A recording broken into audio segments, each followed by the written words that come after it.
Okay, so I have some statistics. So 10 years, 19 films. The average gross of each film was $343 million. The total gross of the Marvel Cinematic Universe is approaching $7 billion.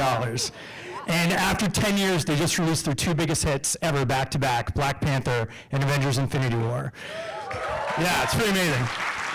So I'm really excited to talk to the two guys that really started it all, producer Kevin Feige and director Jon Favreau. Go right there.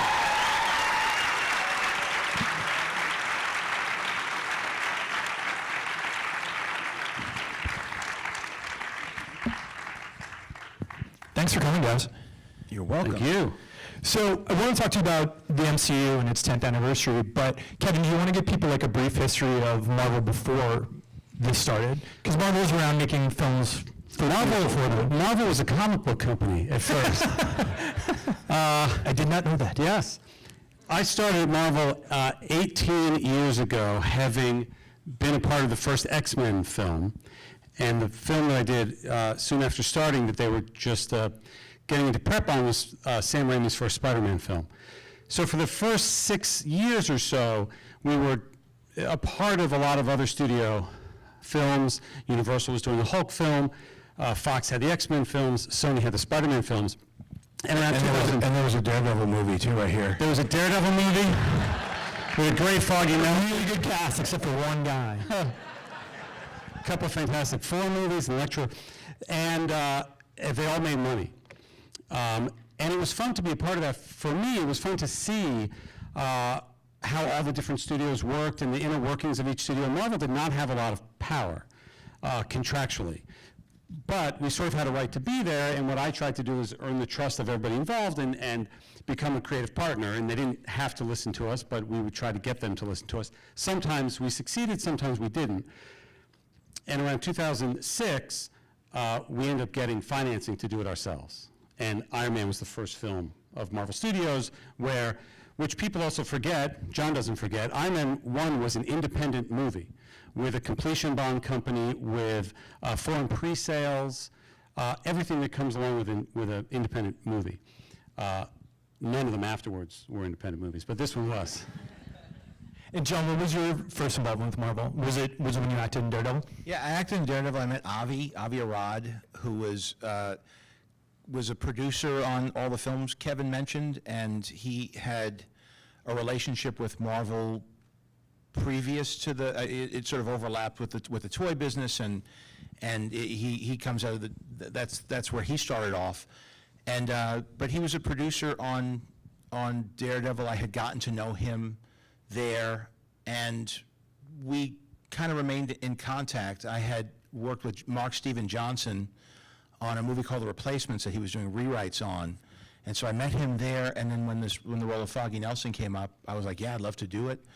I did that, and I remember they were all going to Comic-Con, and I didn't make the cut, and I was like, what's Comic-Con? That sounds really cool.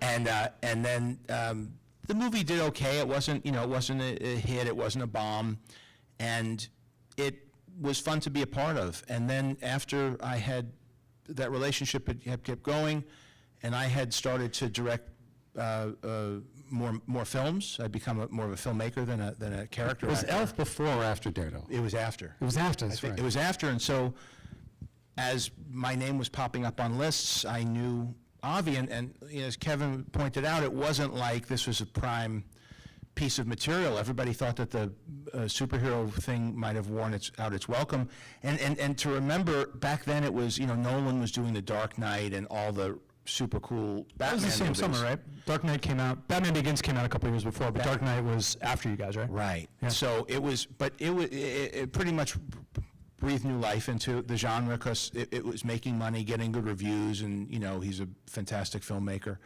and so we were kind of the off-brand because Batman was the thing, and it was kind of good to be in their shadow, to be honest with you, because it allowed us to have the freedom to just do our thing, and nobody expected much of us. There was a certain amount of money that the Marvel movies had made, and there was a bit of a formula as Marvel started their studio, is spend a certain amount of money, have a certain amount of action sequences, the hero's the star, So you don't need a big star to sell the movie, and if you spend the right amount of money, you'll make the right amount of money, and it's a good business. We got really lucky with Robert because he was doing it for, he was not an expensive movie star at the time. And so we were able, I wasn't an expensive director, he wasn't an expensive movie star, and we really put it together like an independent film, and then we attracted people that would have normally been in independent movies, like Jeff Bridges and Gwyneth, and then that's when it started to get kind of cool, because we were, as long as the action sequences were going to be on point, everybody at Marvel kind of knew that we were doing our job, and then everything else between the action sequences, we got to have a lot of fun and freedom and a lot of improv and a lot of, just the tone that we came up with here came out of a lot of, first in the scripting process, then while we're shooting, and then the editing room, and some some limited reshoots, we really found the personality of this. And people really like the idea of Robert coming back, and people really like the idea of this hero, the tech too, the CGI, the hard surface CGI had really gotten good with ILM. They had just done Transformers. So I started to become convinced that maybe we didn't have to do everything practically in certain areas. And so for the first time, you could show a superhero do the stuff that you saw in this movie. And so that was sort of a lucky confluence of events and trends and technologies, and people who were at the point in their career that, we knew enough to be able to make the film, but we also were early enough in our career to take chances and not really be scared to try something different that we liked. But right up till the very end, we didn't know how it was going to turn out. We knew we liked it, but we were biting our nails all the way through, pretty much till that first Comic-Con where we revealed the first footage. And that's kind of when we knew that people would like it as much as we did. It was a Paramount release, and they did a good job marketing it and distributing it, but they didn't have much skin in the game. We were paying for it. They would get a small percentage of the profits, and they really did do a good job, and obviously because the movie did so well and was marketed so well. But they were doing another movie that came out 3 weeks after us that they had a big stake in, which was the next Indiana Jones movie. The first Indiana Jones movie in however many years. 19 years, yeah. Yeah, 19 years.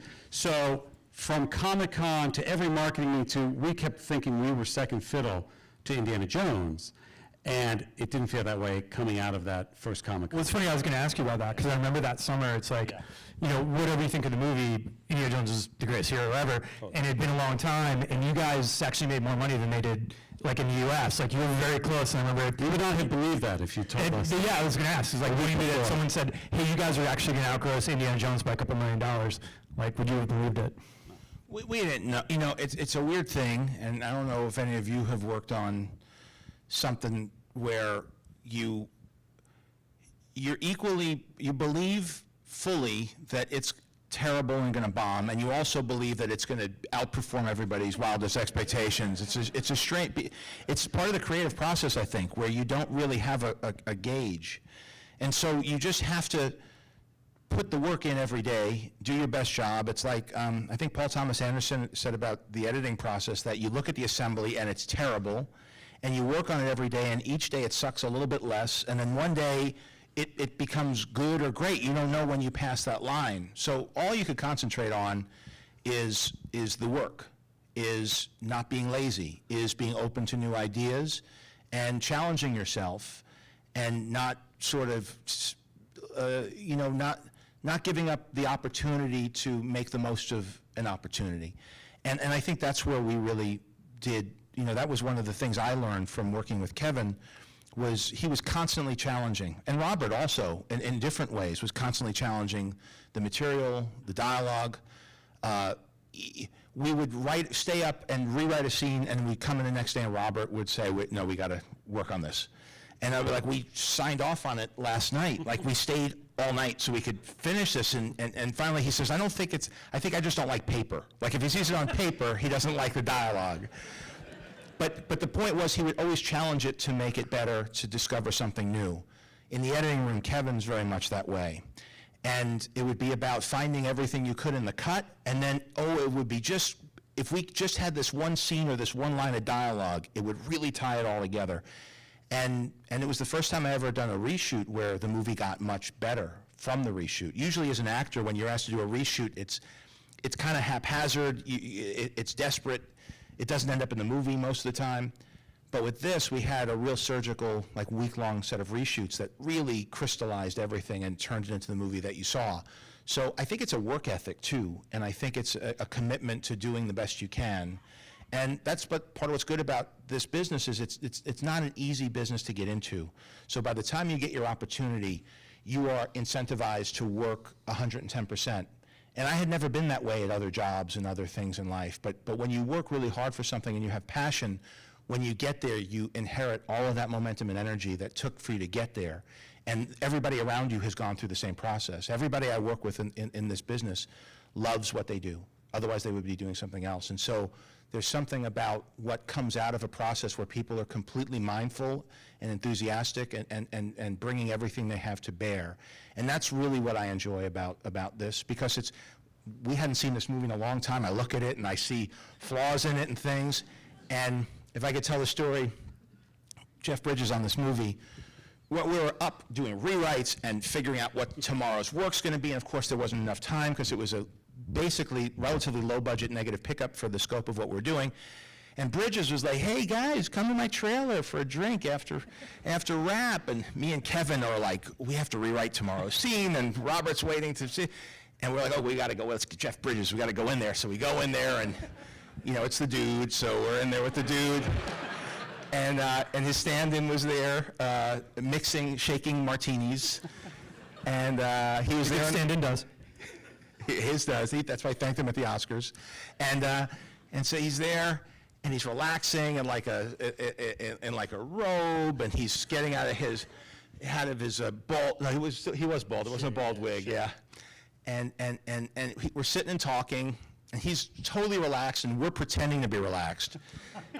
And as he's talking, he says, yeah, we did a good scene today. That was pretty cool what we did. I wasn't expecting that, and it was a really good moment. And then he stops himself. He says, he says, the movie, that's just the skin of the snake. He says, this is the real thing. Do you remember that? I guess he meant like the process of making the movie and the camaraderie and those memories.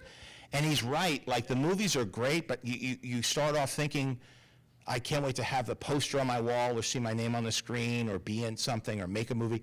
But really, it's that process. And a lot of the people we've worked with on these movies don't even watch them. Maybe they see it once. Maybe they see it at the premiere, if that. But they love making them. And that's the fun part of going to work, is being together with people like that. That's awesome. Well, I want to back up for a second to see how we led to you directing this. So this is your first movie. You're starting a new studio. First of all, why Iron Man? I mean, a lot of the other characters were sort of out there, but you had obviously other ones to sort of look at. What made Iron Man the one you guys wanted to do first? We had everything except, as I said before, the Spider-Man, Fantastic Four, the X-Men, and Hulk, which at the time, if you didn't read comics, you thought that's all Marvel were those other characters. So we knew that we had the rights to everything else, but at the time, everything else didn't mean a whole lot to the world. New Line had been developing an Iron Man film for many years. With Tom Cruise, right? For a while? No, never officially, but they sort of talked about it at one point. Did we ever talk about Tom Cruise after you started? Yeah, like there was some initial conversation. I remember a deal term memo came through on a fax machine, and it was like, oh, no, forget that. So we knew the character had great potential, and we knew that potential wasn't coming to life in what New Line was doing. So what Marvel had done for years and years and years up to that point was a studio would try to develop something, they'd develop it for years, it wouldn't, they couldn't get it going, they had to pay Marvel just, I don't know exactly what the amount was, but a relatively very small amount, a few $1,000s to extend the rights for another however many years. And this had been going on for years and years. We were getting our own financing, we were getting our own studio, and the expiration date came up, and New Line said, okay, we'd like to do this. And Avi said, nope, we're going to take it back. And I think they were sort of surprised. And it was then that we said, let's make this first. It wasn't, a super soldier. From World War II, it wasn't a Norse god with a hammer. It was an easier entry point. And it was a great character. Tony Stark's a great character with a great origin story, and something that we believed we could pull off and could be unique from the X-Men's and the Spider-Mans that had come before us. So John, what drew you to want to do this? You got to remember, these offices were like new offices above a Mercedes dealership on Beverly Boulevard. It wasn't like on a big studio lot, and it felt very much like what Kevin describes. It wasn't. It wasn't set up by people who had been in the movie business, and it wasn't like inheriting the traditions, what you normally see when you go in there. But there were all the cool comic book stuff, like the maquettes and the sculptures, and the first meeting, and I remember there was talk about Hulk also. That was another title, so that was going to be their first two. And it was more of a general conversation. There wasn't a script yet. It was just, I knew who Iron Man was and Tony Stark was from growing up reading the old comics. And I remember being really intimidated by, because I was not into CGI at all then. I felt I was very much into practical effects. If you look at other films I had done before it, I had done forced perspective, stop motion, motion control, miniatures. I really liked the stuff I grew up with, like the old Star Wars stuff and all that 80s tech. And CG, with rare exception, I felt it was overused. It wasn't used well. But Jurassic Park was great, but then it never seemed to hit that high watermark again. And then, and Hulk really was, I didn't think, because Ang Lee had already done Hulk, a different 2003 version yeah. of Hulk, right? And so I didn't trust the workflow and what CGI was capable of, especially with organic. But with the hard surfaces, it's a lot, it really holds up. Even the old stuff, even like the Pixar, Luxo Jr., holds up incredibly well, or Tin Toy. So the idea of Iron Man felt much easier of a sell. And I also like the notion of Tony Stark as being somebody who wasn't just a kid, sort of Peter Parker's more the classic story, a kid coming of age, and that's the monomyth you're dealing with. And this was a little bit different because it was somebody who was conflicted and somebody with a checkered past who was being reborn in a sense and having a moral awakening. And for the point in my life I felt I could relate more to a character like that, and I hadn't directed a lot of movies at the time, and it's always better if you could find something that you could personally connect with. And I thought that was an intriguing myth to explore. And so what was it about John that you thought he was the right guy for this? There had been a number of meetings. There was a relationship, as John said, on Daredevil, and Avi had stayed in touch with him. But the truth is, I thought Elf was brilliant, and again, now it's a classic, and we see it, and people cheer for it because it gets better and better and more of a classic every year. But even before we were thinking about doing Iron Man ourselves, I remember watching Elf and going, "This is an incredibly well done film." And I still contend that Santa getting the energy back in his sleigh through Central Park and flying up with the is one of the best action sequences ever put together. You know exactly what the rules are, you know what the mythology is, you know what's at stake. It was great. And I remember sitting in the theater going, why do I have chills at this Will Ferrell comedy with his sleigh flying around? This took a deft hand. And as there were, other people in the mix and talking to, I, at least for myself, kept thinking back to that moment. Not to mention Maid and not to mention Swingers and Zathura, but really that moment is what I thought. And he came in and had nothing but great ideas. And I remember within one of the first meetings suggested the structure of the opening of the movie. Maybe in the very first meeting, suggested starting with the X and then going back and meeting him to the cave. I was sitting there while watching it, and that, I love the first 45 minutes, but I was just imagining if you went into a studio and pitched that your main character is going to be in a cave tinkering with stuff for the first half hour of the movie, that most studios are like, no, you're not going to do that, but it's some of my favorite stuff in the movie. Were you guys worried about that, or did you feel really confident? Okay, We were worried about everything. I mean, I'll be honest with you. It wasn't it's a whole different, but we had the benefit of low expectations, which I can't overstate how important that is. in your career. Everybody wants build up and treat. No, the opposite. Over-deliver, surprise people, and they'll always love you if you give them more than they think they're going to get. It becomes harder for this guy here because he's got to top everything. But That's why I was catatonic in the days leading up to Infinity War coming out.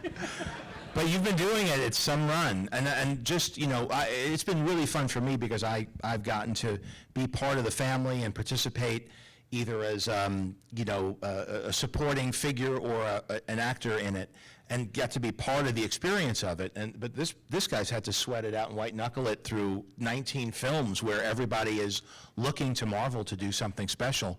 And I have to say, look,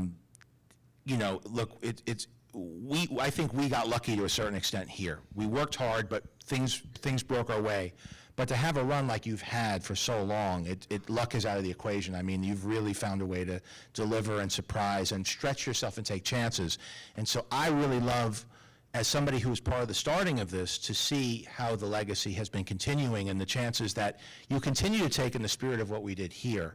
So thank you, Kevin, for that. It's very, very kind of you, sir. The truth is, we learned almost all of it working with John on Iron Man 1. Not only a collaborative process, but their people. Lou D'Esposito, our co-president, worked with John on Zathura, came on to line produce, executive produce this movie. We hired him. Now he's done all 19 movies. Victoria Alonso came in through Lou and through John. Dan Leventhal, the director, who did this film for us, worked with John in the past, is probably still right now finishing Ant-Man and the Wasp for us, having done Spider-Man and all sorts of movies for us. Ryan Meinerding, who I hope you guys know, he's a brilliant artist who has brought almost all of our characters to life, started with John, who worked with him on a film prior to starting with Iron Man. And even the process of doing visual development meetings every week or multiple times a week started with John. We were a studio, but we were also producers, and we had to find our way in that because that's sort of an unusual combination. And it was John who, and there are ways, he could have been very protective. He could have closed himself off. He could have asked for a door with a lock on it to keep us out and only send things. And maybe you tried to do that early on, I don't remember.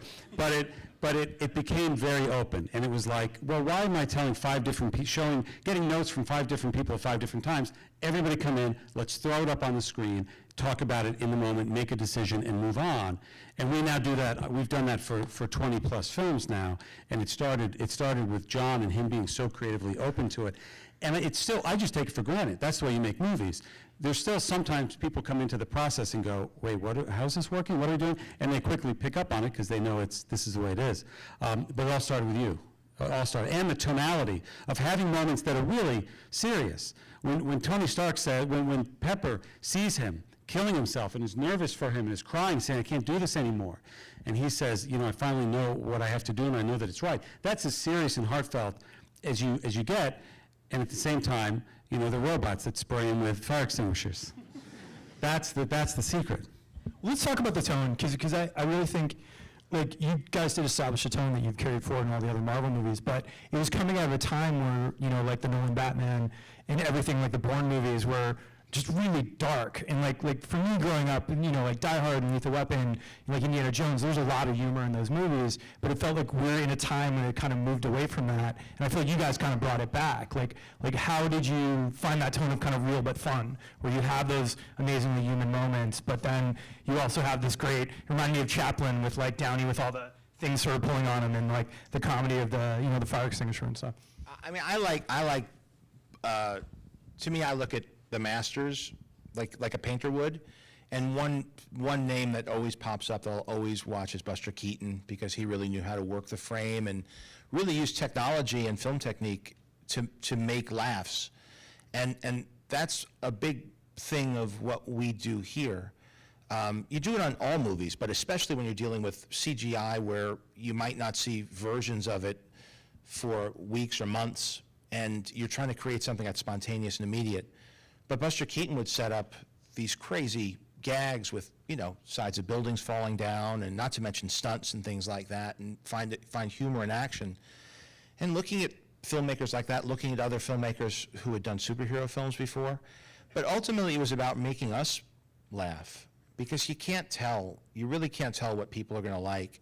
And the more specific you get, and the more you gear it towards your own personal sense of humor, it's not intuitively self-evident, but the more specific you make it, the more universal it tends to play. And when you try to make something that pleases everybody, you end up pleasing nobody, or just making something very mediocre. And fear often guides you to try to satisfy a lot of people. I think part of what the responsibility that was lifted was because this wasn't a comedy. We could just make it funny or not funny, and I wasn't being judged by laughs. I had come off of Elf, where they let me do anything with the action sequences, but the humor, every joke is scrutinized, because that's where everybody's coming from. They're all coming from a comedy point of view. Here was the opposite. Here we looked at the storyboards and the action sequences, but we had a tremendous freedom as to what the characters would say, and we found a lot of that in the editing room through improvisation, multiple cameras, and we just cut in stuff that we liked, and if it didn't get a laugh, it didn't, and if it did, it was sort of a welcome surprise. And so I've been gravitating more towards films that have a genre or something else that's the main attraction, because it allows my humor to be either work or not work, or be subtle, but I'm never going for hard funny. And then it found its own personality through the editing process, and then we did it with the second one, and as other filmmakers came on board, I think Kevin continued to hire people, not because they had visual effects chops or because they had a background in action, but because they had an interesting voice and had a very specific sense of humor. And you see it's different in all movies, although it does share tones with this. Joss's films feel a little bit different than Peyton's, and you have James Gunn, and everybody has their own flavor of ice cream, as do the actors, and the actors really inhabit the roles too. They're not afraid to hire people who have strong personalities that they bring to the role because they cast them so well. So I think it comes down to the casting of the filmmakers and the casting of the actors, and of course, the one through line is Kevin is very involved creatively in it, and I think that as he probably helps guide these filmmakers through the process, in the back of his mind, this was kind of the pilot for the Marvel series, and so all of it feels consistent as the franchises unfold. And the balancing act is, how do you make it feel consistent so all those characters could come together and not feel like they're from completely different worlds, but make each one feel unique and original, so that when Ryan comes on, he could tell a personal story, and when James Gunn could come on, he could do a space opera, and they all feel different, but there is a unifying spirit to it that has to do, I think, to a large part by the infrastructure and Kevin's leadership. Let's talk about Robert and casting Robert. I think there are a couple, people in film history. If you think of Sean Connery and James Bond, and Harrison Ford as Indiana Jones, and Robert Downey Jr. as Tony Stark, that are so iconic. What was the casting process? Because I think it's hard to forget that Robert Downey Jr. 10 years ago was in a very different place. He wasn't the massive movie star that he is now, and he wasn't necessarily the obvious choice. Not if you ask him. Amazing. He really was the same guy. He was exactly the same guy, and when he came, we can talk about it, he ended up auditioning for it. He came in a car with his Team Downey crew, holding his suit, finely pressed suit. I was like, Team Downey, he has a team? Like, who are all these people? He was as ready for stardom as any human being who's ever existed. He knew he was capable of it, he knew he deserved it, and he knew what to do with it once he got it. I remember reading some interviews, like when Johnny Depp broke out with Pirates, and it was something with Downey, and he just said, I'm talented enough, I could be that guy doing these giant movies, but he wasn't really doing anything at that moment. Well, he was right, and we talked about Johnny Depp as Jack Sparrow, which at the time was relevant, and people forget that he had not done necessarily big movies. I don't think he'd ever had a before that. No. Yeah. And that was an inspired bit of casting at the time. And I remember thinking, the expectations game, I always knock wood, I never take anything for granted. And as I was beginning to try to sell people outside of our inner group on Downey, I remember saying, I think it could be kind of, it could be kind of inspired like Johnny Depp as Jack Sparrow. They won't be that big, but it'll be like that. I had a project around that time that I was writing, And when he got cast in this, like, I remember, like, we were trying to cast this other character, like, writing the director in the studio. I was like, oh my God, Robert Downey Jr., he's amazing. Harry Man's probably, he's gonna be a big star next summer. You should try to get him now. And the head of the studio wrote back, we're not making a fucking Robert Downey Jr. movie, Tim. I was like, okay. I know that it would not have happened at any other studio at that time. Yeah. It wouldn't have, you know, it was hard doing it here. This was, you know, an idea that there were other people who were offered the part. Can you talk about who else talk you about guys were that after 10 years, looking or at? we still don't talk about that?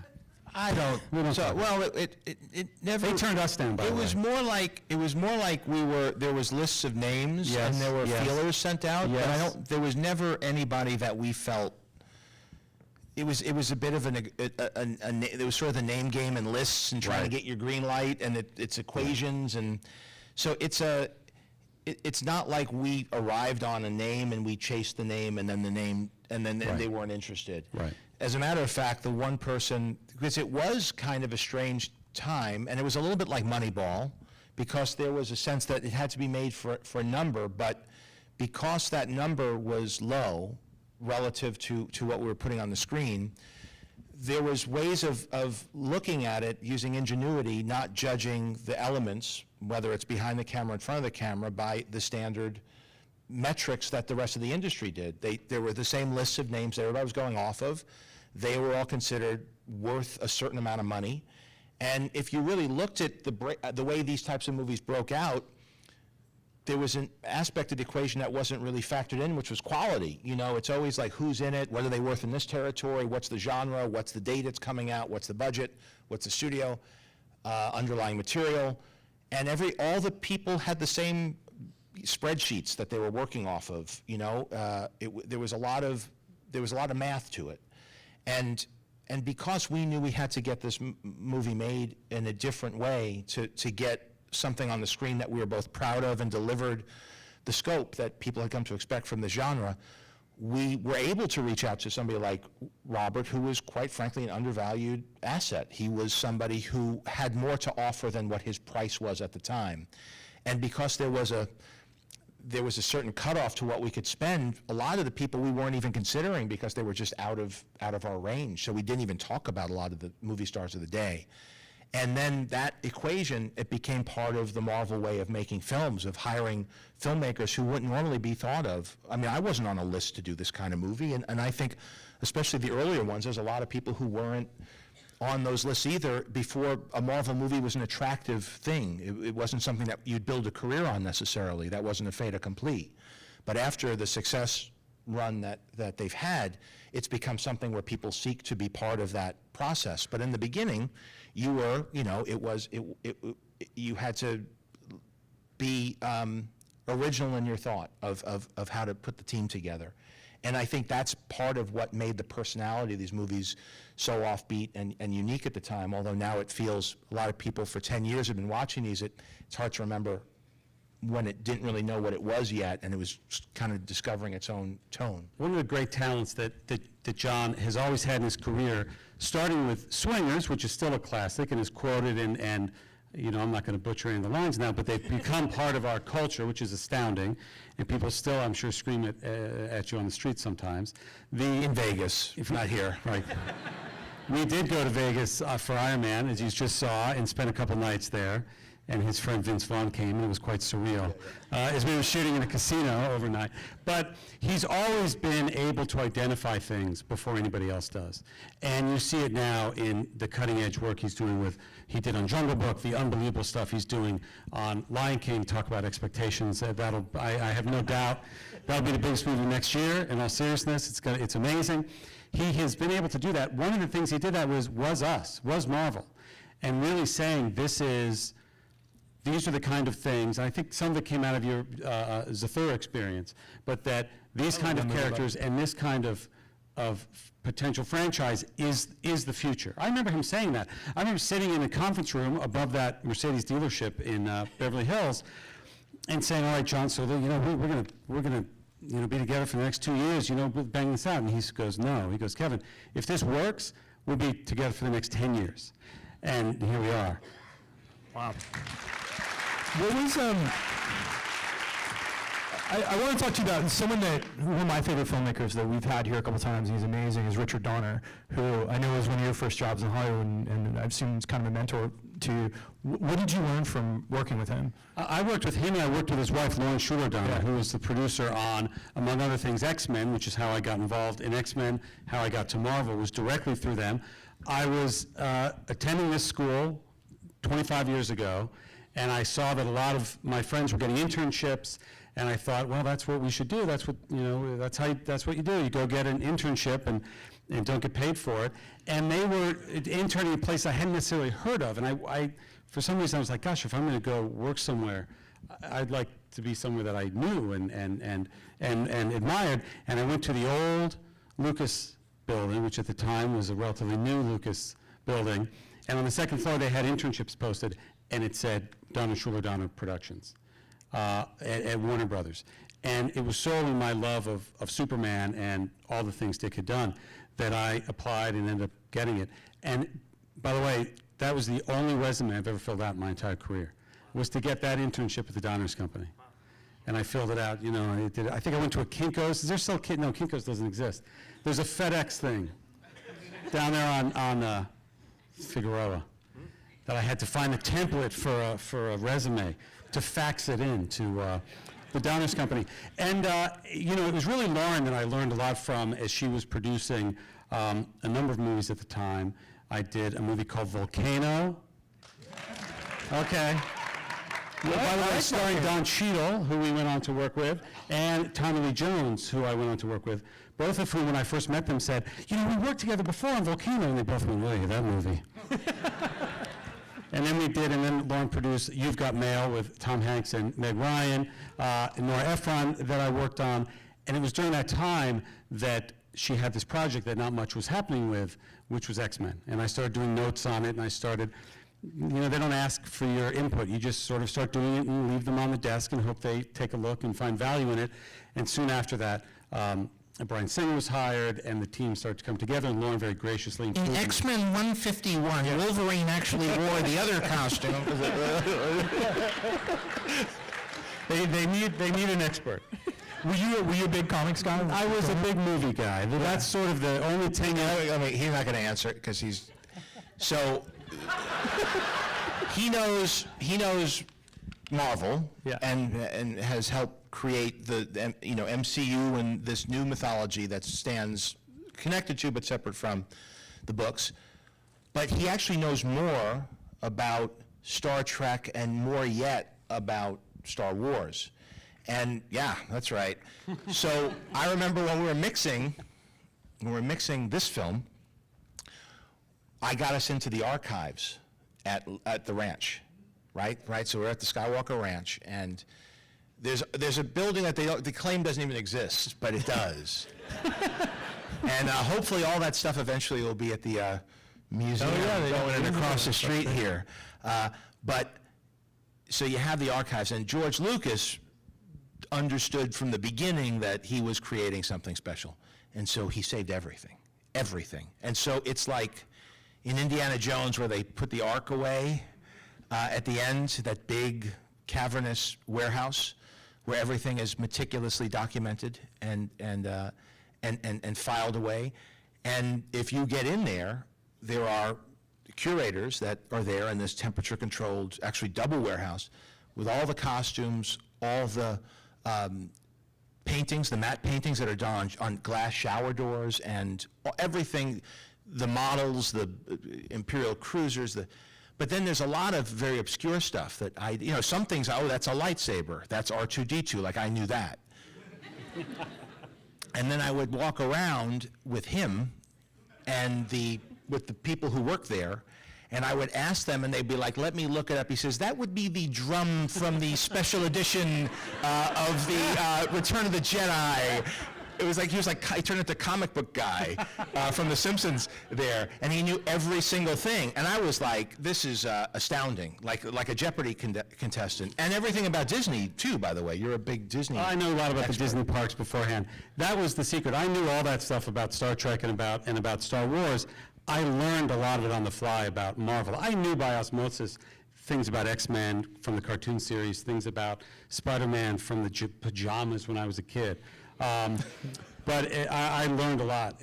But what I always wanted to do was build a mythology like Star Wars and like Star Trek, cinematically. And we used a lot of the Star Wars stuff. If you look at the wipes The here, wipes are stolen right out of Star there's Wars. a lot of stuff here. We were referencing Star Wars a lot. As a matter of fact, There's a Look Sir Droids moment in, that's what it is. That's right. When Raza picks up the front, the helmet. The Mark I helmet. It's the Mark I Indiana faceplate. Jones gunshots, isn't it? I noticed that, like the machine gun fire. we have that. We have there's the Wilhelm scream in there. Yeah. We have a lot of, we really paid homage. But when we were wrapping the film and we were doing the mix-up at Skywalker, he had given me the book. What was the name of it? I think it's called The Making of Star Wars. It has George and Luke in front of, and Mark Yeah, it's the Hamill big hardcover, the thick, definitive making of Star Wars that came out in about front of the 10 years land ago. speeder. Yeah. But it was all interviews that were done by their press people before the film came out. So extensive pages and pages of interviews, and all of them were like, I don't know if we're going to finish. It's a kiddie movie. I don't know if it's going to work, or they changed I wasn't supposed to die, and I died in it. I don't know what to say. I'm talking to a reporter.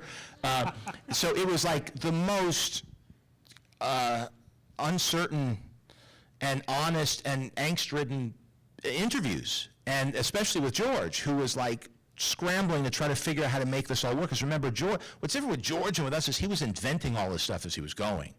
And all the stuff I'm working on now is stuff he invented, whether it was CGI characters or digital photography or the edit droid or, all the stuff. I mean, you forget, or maybe because this school, to some extent, is part of his legacy, but he really was inventing a car while he was racing one.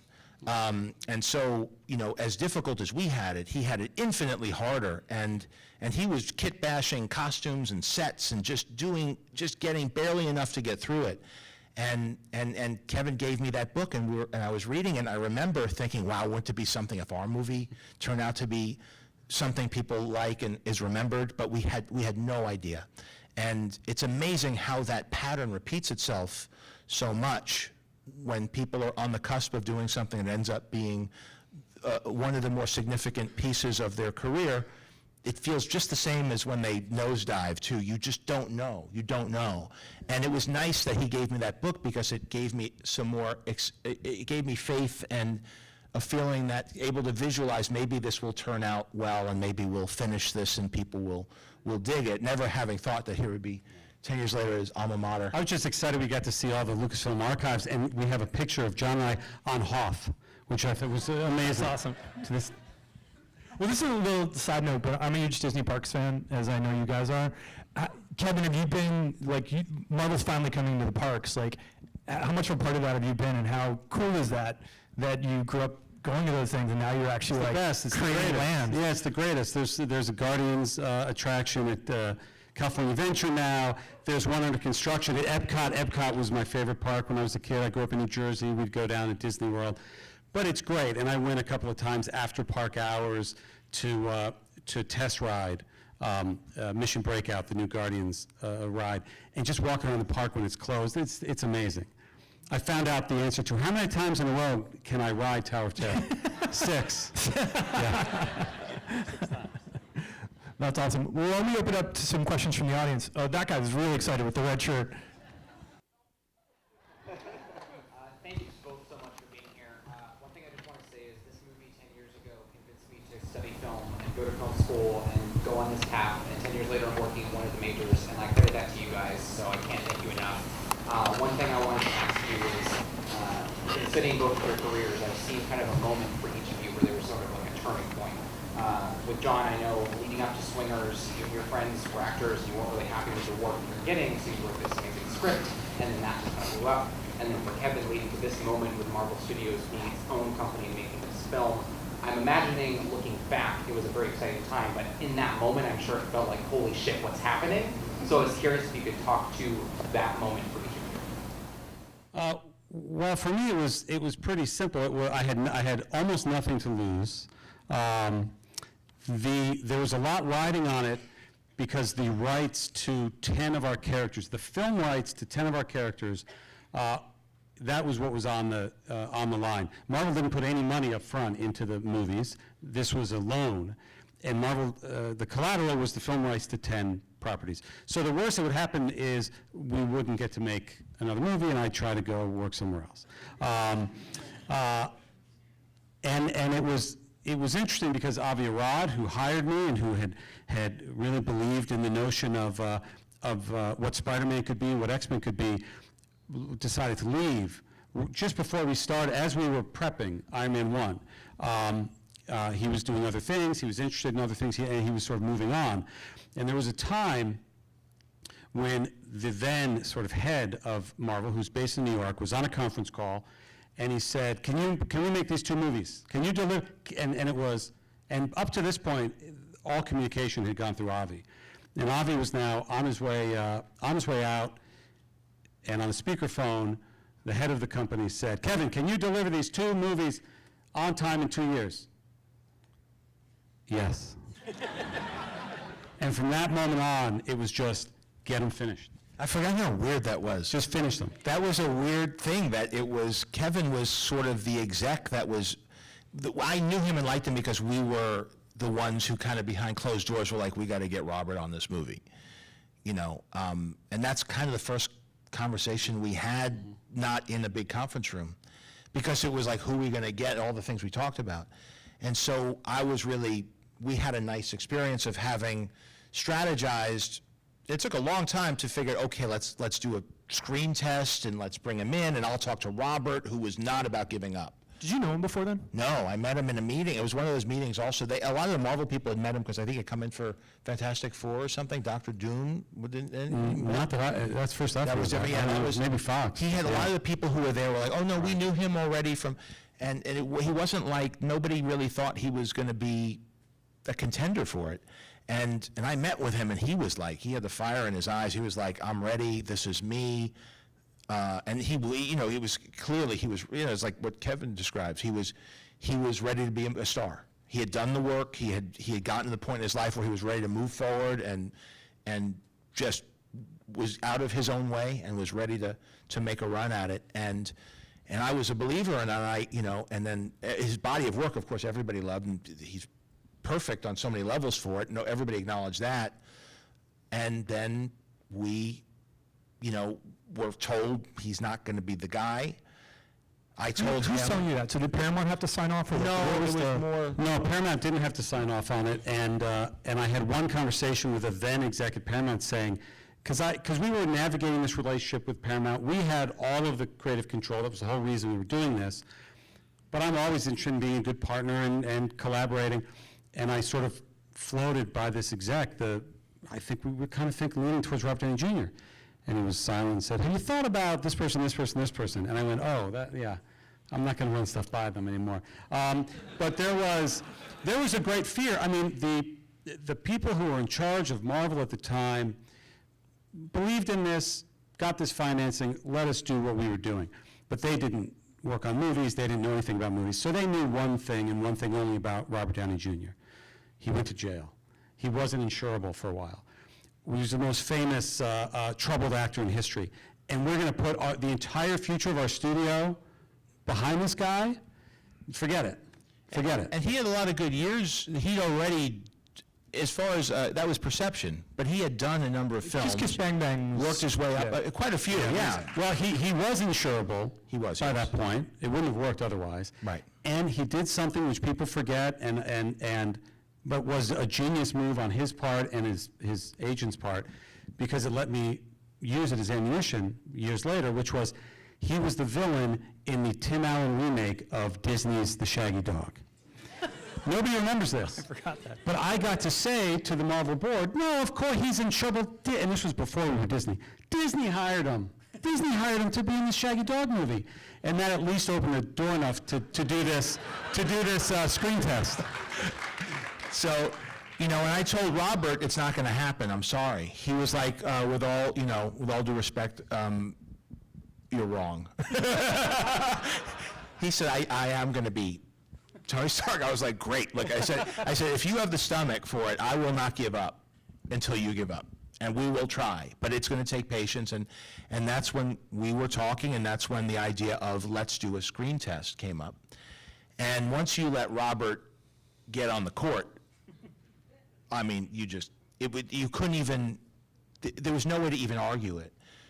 So whatever misgivings there might have been from the time he opened his mouth as Tony Stark, whoever was on the fence, completely supportive of him. There was nobody, everybody at Marvel, all the people that were, wringing their hands and considering all the things Kevin's talking about, all were believers. And honestly, for me, it was so important because as I was trying to figure out what the movie was, the script was being worked on, the set pieces, storyboards, all these moving parts, the idea of Robert playing Tony, I understood every decision that had to come out of it.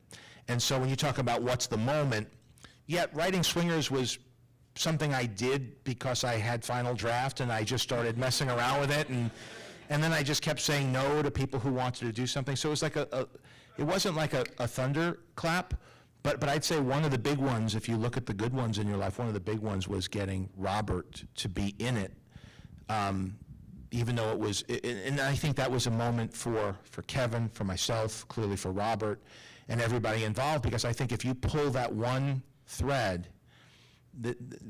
I don't know that it would, I can't imagine how you get this whole thing that was built without that one decision, because I think that was the one it all rests on. And I think Robert's personality and his creative, his tone, and it's not just you talk about us, but really you're forgetting it wasn't like he just stood on his mark and said what we handed him. He's not, he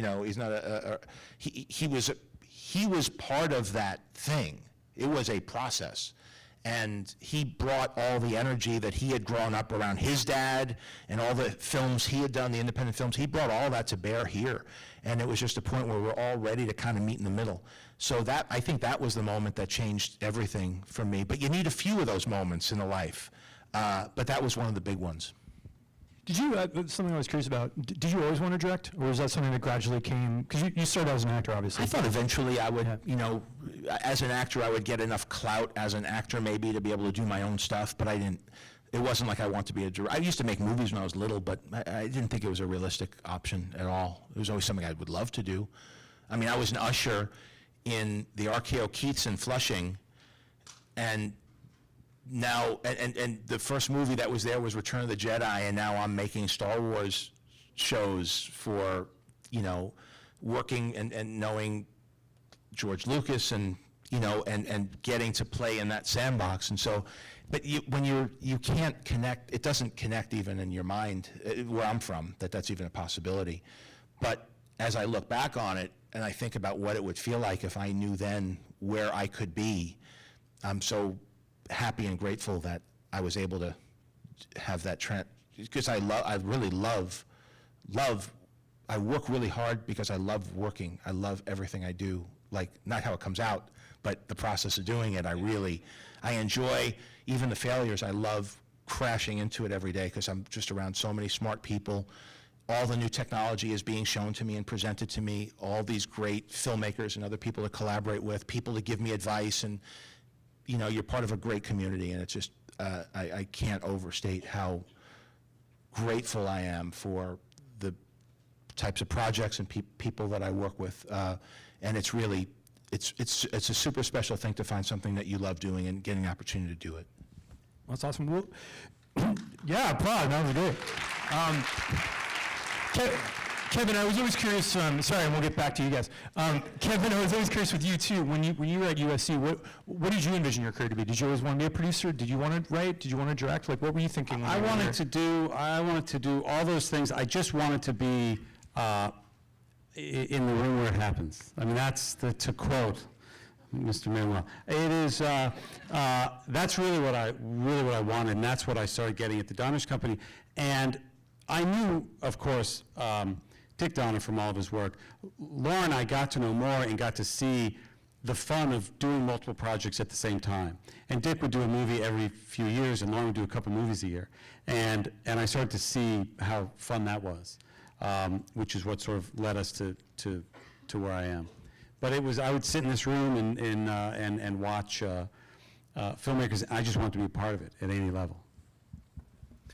It's getting late, so we'll take a couple more. Who's got a good question? All right. Oh, well, this one here, yes. Okay. Your friend is very enthusiastic Thanks. for it. Hi, thank you guys so much for coming. Something that's really special about these movies is that they helped create the superhero genre into more of like a viable artistic form of filmmaking. And as filmmakers, how do you balance putting in your own personal like heart and soul and like what your filmmaker like point of view is and keeping the expectations of the character and the comics and the fans? I think there's, if everybody heard the question, how do you balance personal with what's expected of the genre, right, and of the characters?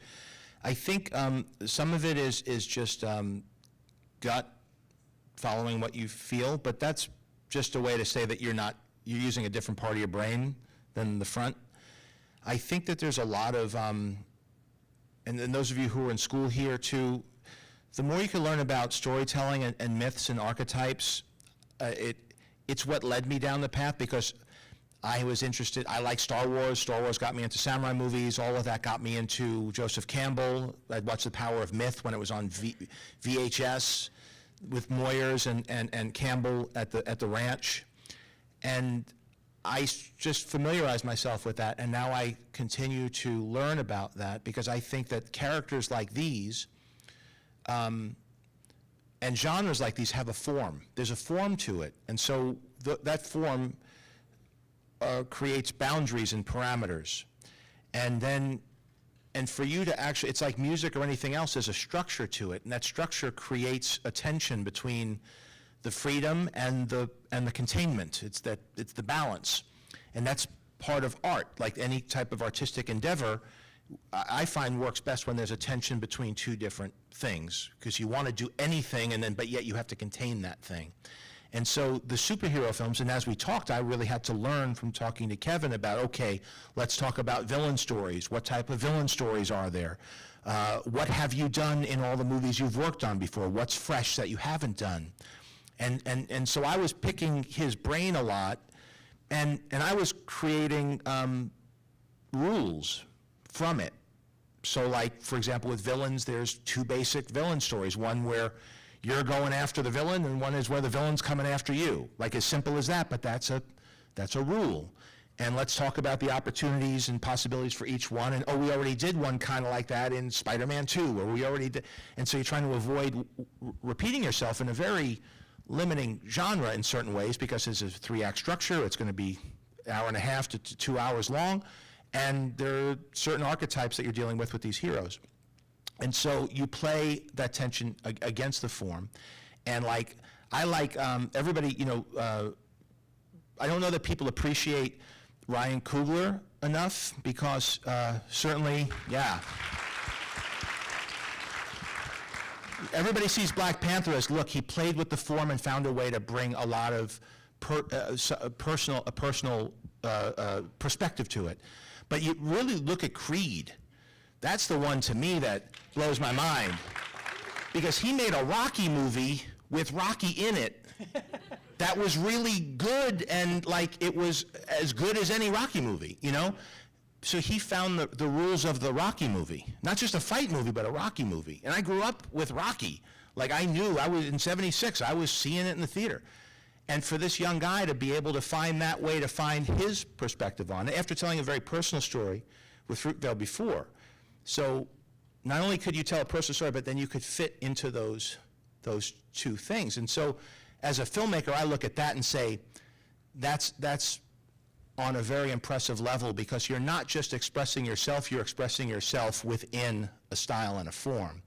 And so as I get older, I really love to explore form and explore myth and explore old stories, not just in film, but in other, what are the expressions that we like to see played out as a group on the screen. It's not that, it predates film. And so the more you can learn about that stuff, I think the more you could bring your personal to bear, because you have a container for it.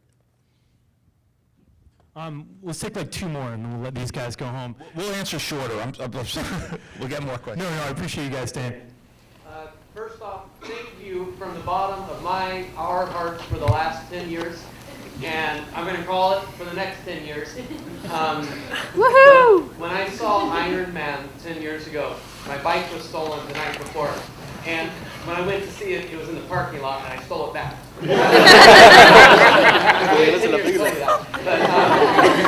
My question, though, and I won't spoil the latest Marvel romp for anyone that's seen it, but did you know 10 years ago making this, did you always have where we're at right now in the MCU in mind? Was that always a end goal to this current snappy ending? Or was that I would say The short answer is yes. well, yeah. Yeah. In general, yes. The specificity of it, not necessarily. But I mean, that's why Nick Fury came out at the end of this movie, was to say that. At that point, it was, could we just do a Cap movie? Could we just do a Thor movie? And the Avengers movie was the far, far, far off dream. That was the far off dream. That was the one. But we knew that with those people, it could be that. But Yeah. this, this guy could answer that question. Well, this was after Avengers, and Joss added the little Thanos tag. It was how do we start to build there, and how do you top Avengers? How do you get back to an individual character stories after Avengers, and how do you keep building from there? Were the two difficult things as we went through phase 2 into phase 3. But certainly the dream on this was delivered on time. That was the dream. Well, actually, I wanted to ask you about that too, because it's become such a staple of Marvel movies. Can we talk about the creation of the tag? Like, I heard a great story about you when you were young and that you loved watching the names in the credits. Yeah. And Ferris Bueller? Sure. You know what I'm talking- yeah. Well, there's Ferris Bueller. There was a Masters of the Universe classic where Frank Langella as Skeletor comes out and says, "I'll be back," and then freeze frames for some reason. So I thought, why did freeze frame right at that second? Did Frank Langella come out and go, "I'll be back, forget it, I'm not doing this"? Why are you? And they just had to freeze it, right? I don't know why it was a freeze frame. But I loved having little, and we were by no means the first films to do that.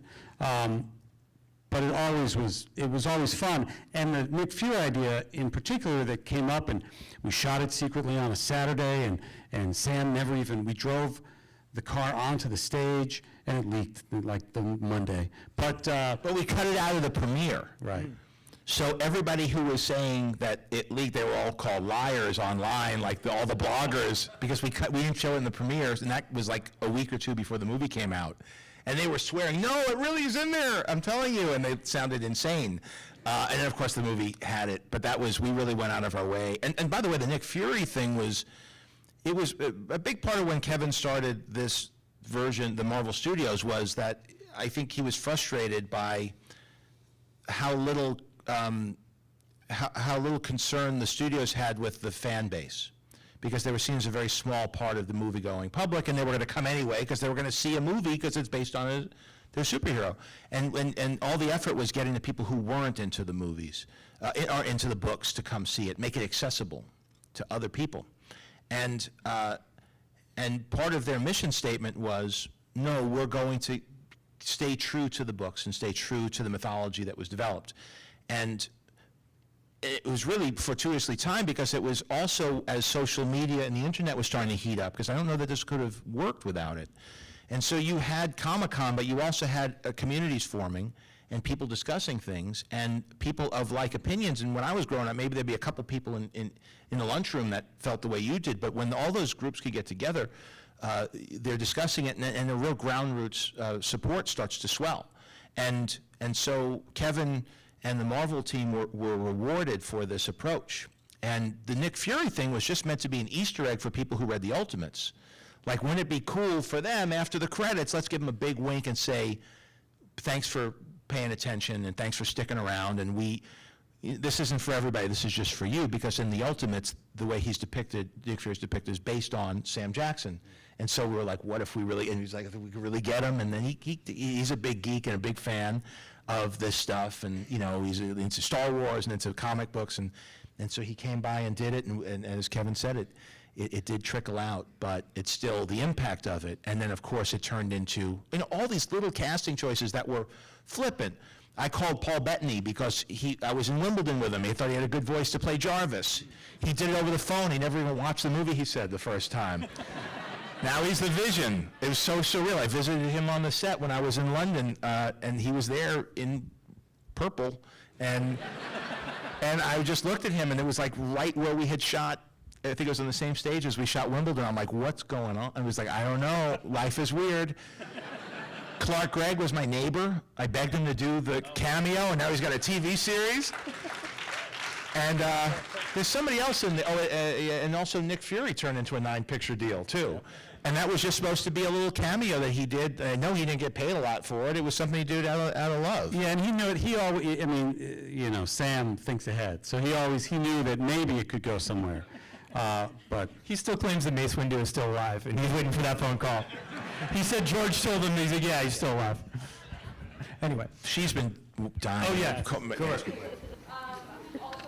thank you. I saw Spider-Man Homecoming 6 times opening day. Long story. But I'm really wondering how the pre-production process has changed since Iron Man is shown now. Of course, with the elaborate universe you created, if there's a huge spreadsheet you go through with maintaining continuity, sort of what that process is like. The question of pre-production. I think we may have two different answers. Well, what's the process of pre-production like? It is, as I was saying earlier, a lot of it formulated by working with John and following John's lead. And once you make a handful of films and deliver them on time and they turn out well, you start to use that as a template on setting your timelines. Sometimes that bites you because oftentimes, because of actor availability or something happens, you end up getting a much shorter pre-production time or post-production time, but then you succeed and it works, and you go, oh, well, look, we don't need all this time. So you have to battle that. I'd say the only thing that's really changed is when we were doing Iron Man, it was just Iron Man and then Incredible Hulk soon after that. Now there's just a lot more going on, but you have to keep that individual focus. For me, there's a lot of opportunity presented by new technologies, and also I've learned a lot by learning as much as I can about the animation process. Animation tends to put more emphasis on pre-production, because often they'll develop very fully several projects and not greenlight one until they feel like the story's rock solid. And so everything is planned. And to the extent that I can, I do. And now for the last couple movies, I've had a head of story and a story department. And so I'm able to watch the movie in pencils like Walt Disney did before I ever, because the script, everybody can read it differently. But if you watch story reels, it's like watching the movie. And I'm really good at watching movies. I'm good at saying what's good and bad in a movie. So it's like you're creating a movie for you to pick apart. And I find that when you're sitting in a room, whether it's executives or actors or other creative types, when you all watch something, everybody tends to have a similar opinion about it. When you read a script, it's always different.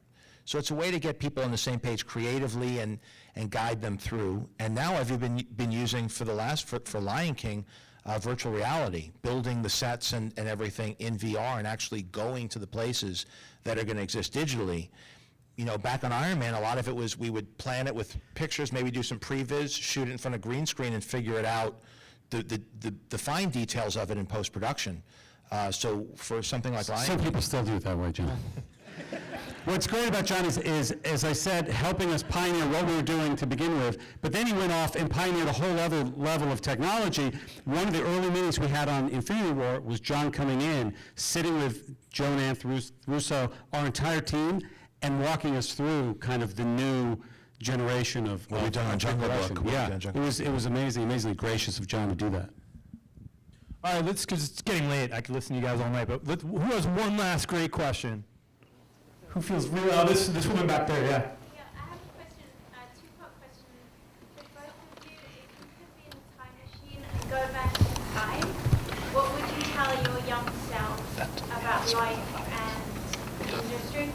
And then one quick question is, you said a lot about your rehearsal process and there was a lot of improvisation. And I really want to know a little bit about that because I think your casting is like genius on your films. So I just want to know, please, can you talk about that? First time machine. What year? 10 years ago? Probably buy Bitcoin, right? You want to do that?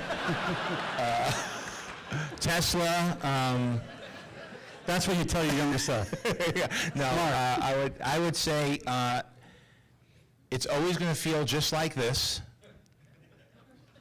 Not going to change on the inside. Feels the same. You'll be just as scared and just as hopeful, and but just, you know, don't worry. Really, honestly, don't get in your, just relax and let life unfold. That's the big one, because I feel the same way I did then, and it's you just have to change your disposition and trust things. But that's a little more existential than a career piece of advice.